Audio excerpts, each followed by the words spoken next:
Hello po guys! I am Sherban and this video for all of the kabataans out there.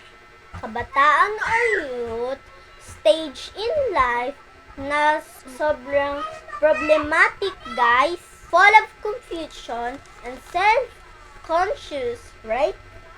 Our topic today is how to fit into this world. Guys, alam naman natin na ang hirap i-please ang world.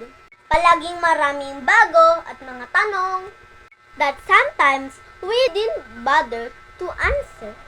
Meron times na ang ihirap mag-adjust, di ba? Dapat updated ka. Sometimes, pino-force na lang natin ang sarili natin to do this and that. Kasi nga ito yung in, ito yung uso.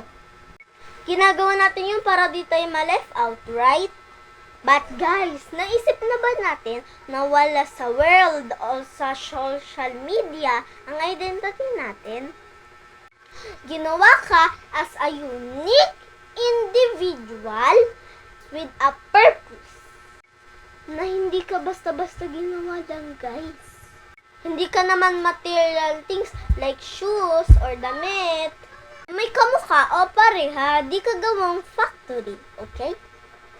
Look guys, kahit ang mga kambal, kahit identical twins sila, magkaiba pa rin sila ng identity, right? Magkaiba sila ng top mark, character, and personality. So guys, please don't forget, hindi tao gumawa sa'yo. You are God's masterpiece. Walang kulang sa'yo, walang mali sa'yo. You are perfect, you are enough. Whatever you are, whoever you are, you have a purpose. Thank you, God bless, bye-bye. I hope you learned. Oh, I almost forget.